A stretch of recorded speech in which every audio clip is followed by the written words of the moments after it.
For the country of South Korea, the nation has seen more than its fair share of air accidents. One of the deadliest to involve South Korea occurred on April 15, 2002. Air China Flight 129 crashed into the side of a mountain whilst navigating to its destination airport. What investigators were later trying to figure out was why. The airport in question is one of the largest airports in South Korea, serving the large city of Busan and the surrounding areas. It has a set of standard procedures that pilots always follow. Planes come and go so often at Gimhae International Airport that the fact that this accident occurred led to many asking the question of what actually went wrong here. So let's delve into Air China Flight 129. Air China, one of the national air carriers of the People's Republic, had an excellent safety record since its formation in 1988. Between then and 2002, the airline operated without fatal incident. Well, sort of, because Air China was birthed from the Chinese government in 1987, taking the decision to split the enormous CAAC airline into separate smaller carriers, CAAC being the precursor airline with its own history. When Air China was formed, it inherited a number of Boeing 767 aircraft from CAAC. Launching in the early 1980s, the Boeing 767 has proven itself to be an incredibly popular aircraft. The wide-body airliner has seen widespread use around the world. Over 1,200 of these planes have been built across a number of variants. Even in its early models, the plane boasted some of the most sophisticated technology the early 1980s could allow, and even eliminated the role of the flight engineer. Pilots now looked at screen displays instead of those older gauges, allowing for much more information to be fed straight to the pilots. Despite the plane dating back over 40 years now, new 767s still roll off the production line to this day, albeit in freighter and military configurations. Still, it's a testament to how popular and reliable the plane was and still is. The Boeing 767, especially when compared to other aircraft with high production quantities, has had an exceptional safety record. Including the accident of discussion today, a total of just 3 or 4, depending on who you ask, fatal accidents have involved this plane. Other disasters involving the 767 have been the result of hijacking, or as in the case of Egypt Air Flight 990, a believed intentional act from a pilot. April 15, 2002. A Boeing 767-200ER, that is one of the earlier models of the type, was making a flight between Beijing and Gimhae in South Korea. For a 767, especially the extended range models, this was a short flight for the plane of just a couple of hours. 166 passengers and crew filled the plane that day. They were expected to arrive at Busan Gimhae Airport at around 11:20 in the late morning. Even though the 767 only required 2 pilots to fly, on this occasion, there were in fact 3 people on the flight deck. At a quick glance, it would appear that this was a very young flight crew at that. 30-year-old Captain Wu Xinlu was hired by Air China right out of flight school in 1994. He had just under 6,500 flight hours behind him, and was promoted to captain just a few months before the accident. As a captain at Air China, he is required to possess a certain level of proficiency in speaking English. Captain Wu wasn't supposed to be on the accident flight that day. His schedule was changed so that he could take an English test. 29-year-old First Officer Gao Lijie was the one actually flying the plane on Flight 129. He had received the First Officer's position at Air China earlier that year and possessed just over 5,000 flight hours experience. There was a second officer in the jump seat, 27-year-old Hao Jiangning. This was his first ever time flying this route, and he was the least experienced member of the crew, with under 2,000 hours logged. On Flight 129, he was handling the radio communications. The pilots of Flight 129 were expecting to fly into Gimhae Airport from the south, landing onto runway 36 left. There was, however, a change of plan whilst on the approach. Weather in this region of South Korea can often be unpredictable.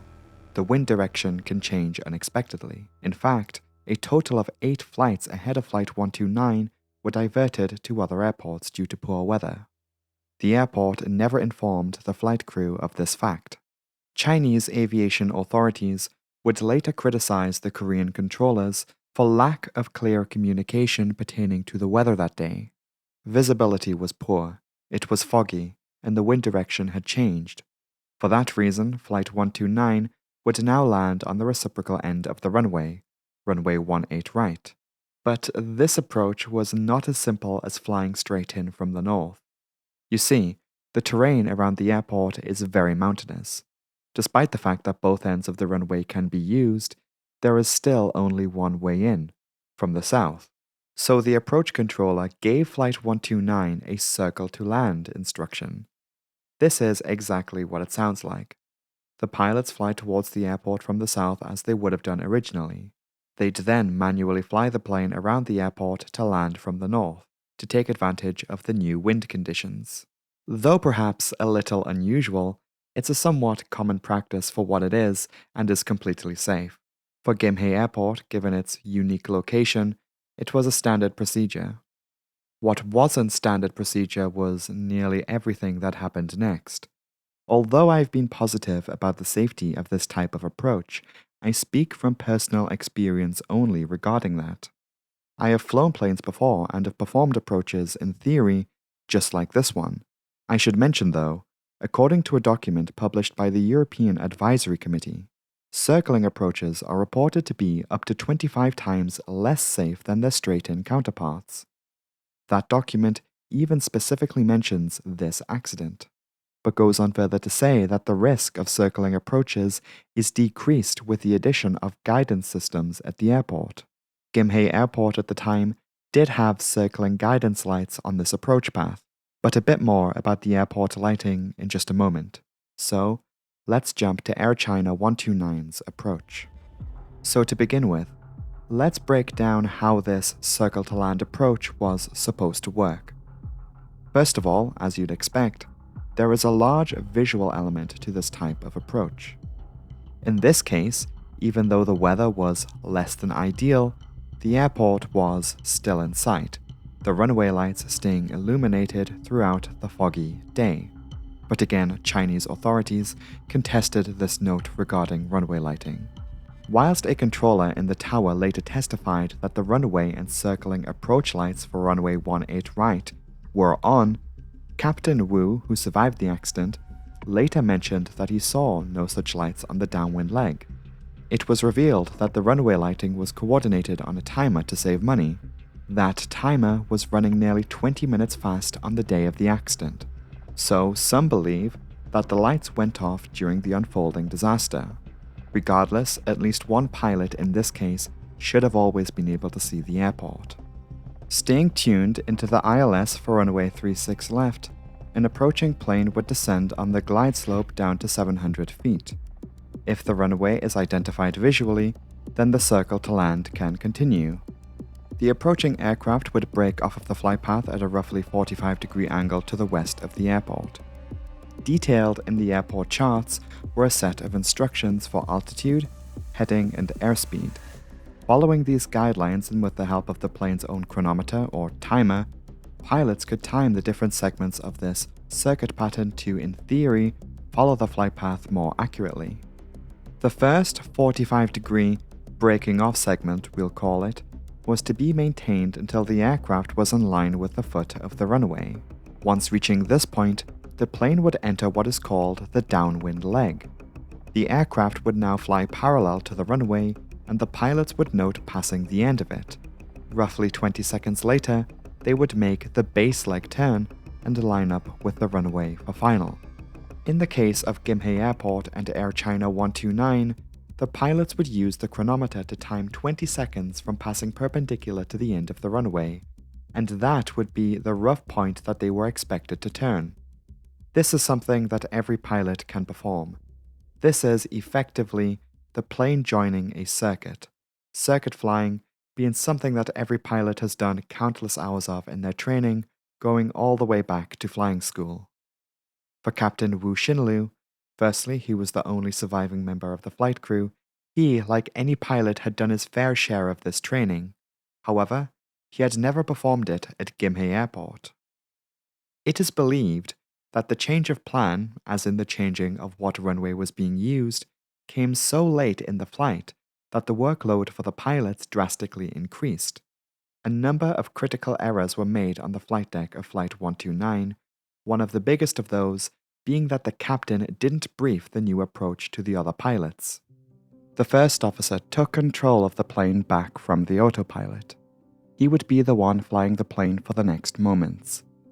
The first turn was made at a shallow bank, not the clean 45-degree break from the 36 left approach path, something neither of the two other pilots noticed. Flight 129 was also flying too fast, and this is an important point to note in this accident. Because of excessive airspeed, the point where the plane needed to enter the downwind leg came much sooner, and therefore the 767 would fly the downwind leg much closer to the airport than normal.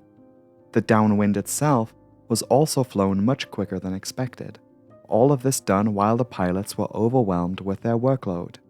So much so, in fact, that they missed numerous calls from air traffic control.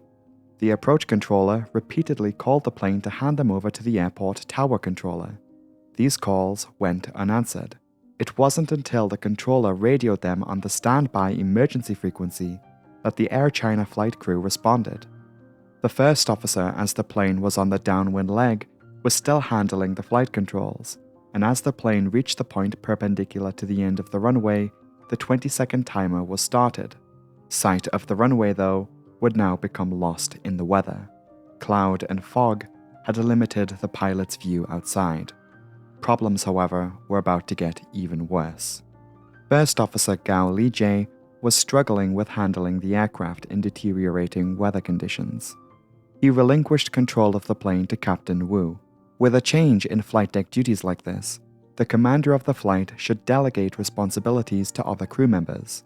This wasn't done, so there was no indication of who should do what task.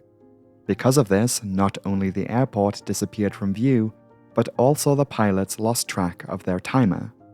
Having now flown past the end of the runway, but still somewhat parallel on the downwind leg, Captain Wu Xinlu noticed they were expected to now perform the base turn for final, that being the 180-degree turn to line up with the runway. Before he could make the turn, though, the tower controller gave Flight 129 the landing clearance, but Captain Wu waited to hear the transmission in full before making the turn. The plane now began treading into that disaster zone, as they had now flown past their expected turning point. According to one source, noticing that they were too close to the airport on downwind, the captain perhaps realized he couldn't safely perform a tight enough turn to line up with the runway, and so made a rather subtle turn to the left in an attempt to make a wider turn that he could actually execute. The first officer recommended a go-around. When the captain did eventually make the turn to the right, the plane was now roughly 3 kilometers north of where it should have been.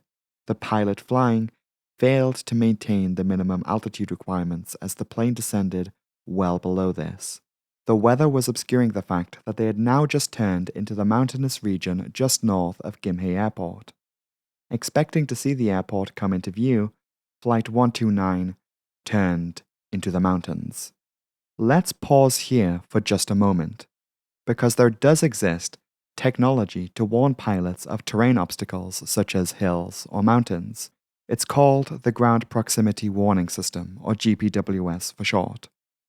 The Boeing 767 was fitted with this equipment as default. When the plane was first developed, though, the GPWS technology that existed at the time had some limitations. Because in the case of Air China Flight 129, this being an older 200 model of the 767, this plane was fitted with that older version of the system. If this plane was configured for landing gear down, flaps extended, nose raised, and stable, then as far as the plane was concerned, this met the requirements for the plane's internal computer to know that this was just a landing. Therefore, didn't send an alert to the pilots. The pilots of Flight 129 didn't get a warning that they were flying dangerously close to the mountains. And wouldn't you know it, during that turn, the mountains came into view. As you'd expect, there was an attempt to try and save the plane, but it was too late. The right wing was severed by the tops of the trees, and moments later the plane was obliterated as it crashed into the mountainside. The captain, as already mentioned, actually survived the crash. He was incredibly lucky. All other members of the crew, including the flight attendants positioned towards the front of the plane, perished. 129 people on board the aircraft were killed. 37 people did survive. Most of them were seated towards the rear of the plane, though some survivors were in the center of the plane. Air China Flight 129 was one of the deadliest air disasters to involve South Korea. Korean investigators found that poor cockpit communication and lack of crew resource management training were at play in the disaster. The pilots, it would appear, were not aware of their aircraft's own minimums for operating in poor weather. According to the investigation, what the pilots should have done was make a missed approach to try it again, or divert. Chinese aviation authorities did give comments to the findings of the Korean investigation. They cited failures and shortcomings with the airport at Gimhae, notably the lack of weather information from the airport ahead of time and problems with airport lighting and radar. Going forward, better crew training was recommended for Air China pilots. Flight 129, as of January 2023, has been the only fatal accident to have occurred with Air China. The airline continued to operate the 767 until 2012, when they were eventually retired from the airline. However, as mentioned earlier in this video, the Boeing 767 has continued to see success. Even if the type is being retired from passenger services, the plane is still going strong in the world of freight. It would appear that the Boeing 767 still has a long life ahead of it. Hello everyone, thank you so much for watching this video. If you enjoyed this one, be sure to drop a like and subscribe, as there is always a new video every Saturday. Next week's video should actually be a bit of a longer one. It looks like it could be over 20 minutes plus. I'll let you know more about that though on the community tab during the week. Just to keep you updated on some projects that are in the works, the next rail video is on its way and it could still be a couple of weeks out. I did a bit more writing of it yesterday, but again, I'll hopefully show you more info about that on the community tab at some point. Anyway, it is that time of the week once again, where I must take a moment to thank my amazing patrons over on Patreon for their generous ongoing support to the channel. Their names are scrolling on the screen right now, so if you do see your name here, a massive thanks to you. Shout out this week to Sad Salad, who pledged this week at the highest tier. Legend, absolute legend. Thanks so much for the support, I really appreciate it. If you yourself would like to support the channel further and even get your name featured here at the end of the next video, you can join the Disaster Breakdown Patreon from just £1 per month, and the link to that will be in the pinned comment below. All patrons get early access to all new content 2 days before it goes out publicly on YouTube. So if you fancy getting your Disaster Breakdown fix on a Thursday instead of a Saturday, there's always Patreon. Anyway, that is where I'll end things this week. If you do want more from Disaster Breakdown, be sure to check out some of the videos that should be on the screen right now. If you didn't know, I do have a personal Twitter page, and that too will be linked in the pinned comment. But other than that, thanks for watching, have a great weekend, and I will see you all next week. Goodbye!